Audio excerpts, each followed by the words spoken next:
भारत जिसमें 15 लाख का वादा करके इस देश के लोगों को धोखा देने का काम किया गया।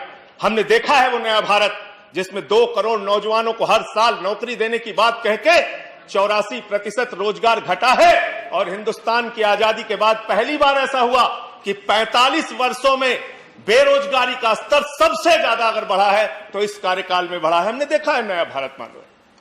और प्रधानमंत्री जी जिस दिन प्रचंड बहुमत लेकर आए, हम सब ने उनको बधाई दी, शुभकामनाएं दिया मान्यवर। और उन्होंने एक बात कही थी कि सरकारें बहुमत से चलती हैं लेकिन देश सर्वमत से चलता है। बहुत अच्छा लगा सुन के, मन प्रसन्न हो गया। लेकिन हमने देखा वो सर्वमत का दिस, हमने देखा किस तरह का वातावरण इस पार्लियामेंट के अंदर बनाया गया, लोकसभा के अंदर बनाया गया। हमने देखा मान्यवर, इस संविधान के तहत इस लोकसभा राज्यसभा का गठन हुआ है। ये लोकतंत्र का सर्वोच्च मंदिर है मान्यवर। और इस सर्वोच्च मंदिर में जय श्री राम का कोई नारा लगा रहा है, कोई अल्लाह अकबर का नारा लगा रहा है, कोई जय मां काली का नारा लगा रहा है, कोई राधे राधे का नारा लगा रहा है। आप इन नारों से खुश हो सकते हैं, ये लेकिन धर्म के प्रचार का अड्डा नहीं है, ये मुल्क के संविधान की रक्षा का अड्डा है। ये बाबा साहब भीमराव अंबेडकर के संविधान की रक्षा का अड्डा है मान्यवर।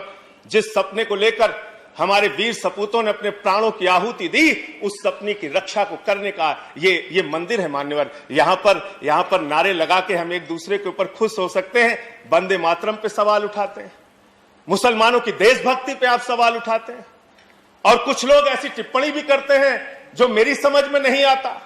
मैं अन्ना जी के आंदोलन के मंच का संचालन कर रहा था मान्यवर। मेवात से एक मुस्लिम लड़की उस मंच के संचालन के दौरान कही कि उसने कहा कि मैं समर्थन देने आई हूं, भाषण देना चाहती हूं।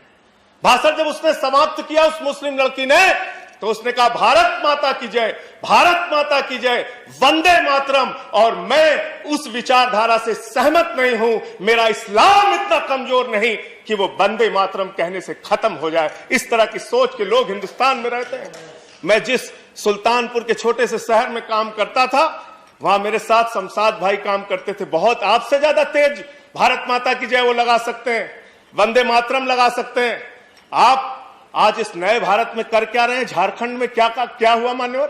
चोरी के आरोप में एक आदमी को पीट के मार दिया गया इसलिए कि वो मुसलमान था, एक वर्ग विशेष से था।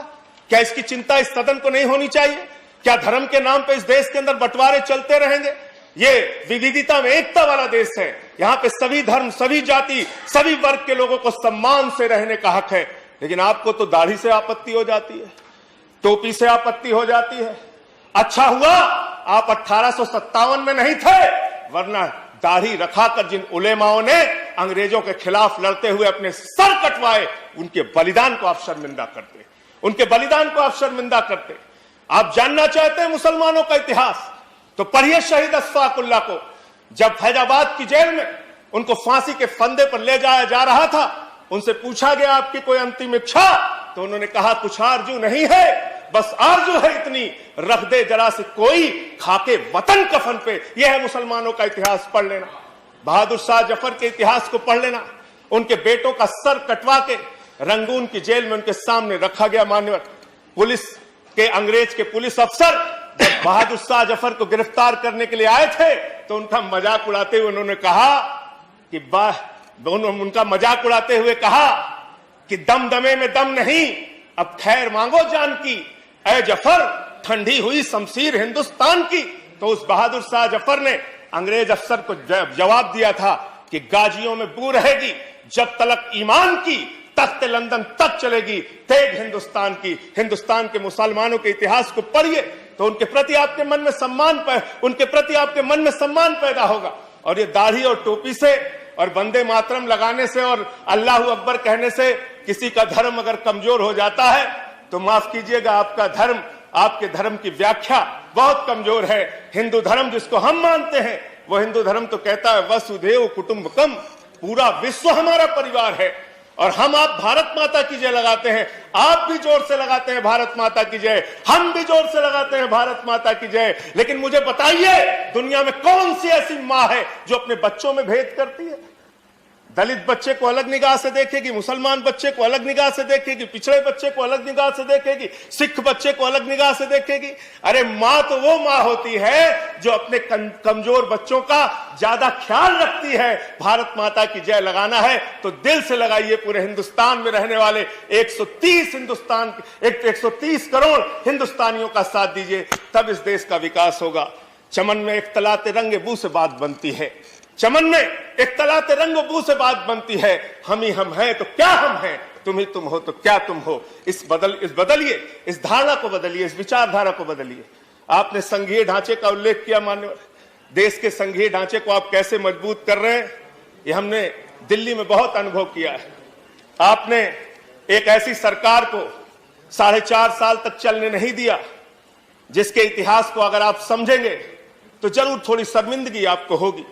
एक ऐसी सरकार जिसने बिजली का दाम आधा किया, जिसने 20,000 लीटर पानी मुफ्त करने का काम किया, जिसने मोहल्ला क्लिनिक का मॉडल बनाया जिसकी चर्चा अमेरिका में हो रही है, फ्रांस में हो रही है, जर्मनी में हो रही।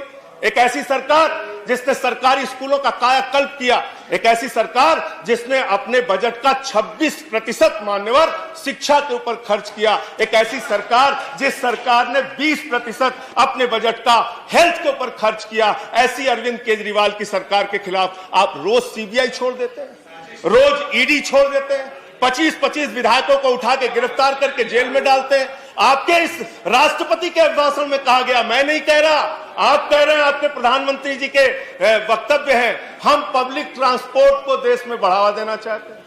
वाह भाई, आप पब्लिक ट्रांसपोर्ट को बढ़ावा देना चाहते हैं, लेकिन दिल्ली में महिलाओं के लिए फ्री मेट्रो अगर अरविंद केजरीवाल जी करना चाहते हैं तो आप उसमें अड़ंगा डालते, कहते 8 महीने तक हमको कुछ कर नहीं सकते।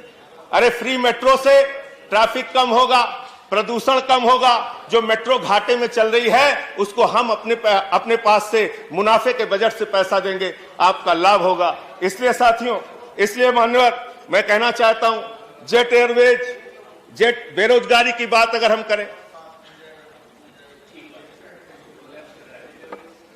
जेट एयरवेज के हजारों एम्प्लॉई आपकी नीतियों के कारण बेरोजगारी की कगार पे पहुंच गए और अब तक 4 कर्मचारी उनके आत्महत्या कर चुके हैं। शिक्षा मित्र लाखों की संख्या में है, उत्तर प्रदेश में आंदोलन कर रहे हैं। प्रेरक शिक्षक लाखों की संख्या में है, पूरे देश के अंदर आंदोलन कर रहे हैं। मान्यवर, सबको 10-10, 12-12 मिनट दिया। आपका भी पूरा हो रहा है 10। साथियों, आपका 10 पूरा हो रहा है। मैं कहना चाहता हूं, किसानों के जमीन के अधिग्रहण का सवाल आया, यहां पे सदन में माननीय मंत्री जी ने बताया हम सबको मुआवजा दे रहे हैं।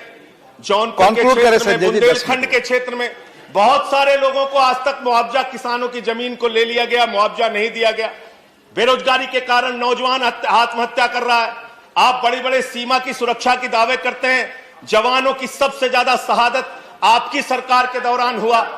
किसान खेतों में मर रहा है, जवान सीमा पे मर रहा है, और आप यहां पर बड़े बड़े वादे, बड़ी बड़ी बातें कर रहे हैं। इसलिए मैं कहना चाहता हूं, आप इस देश के लोगों का ख्याल रखिए। देश को आगे लेकर अगर आप जाना चाहते हैं तो बड़े मन से आगे बढ़िए, बड़े मन से इस देश की व्यवस्था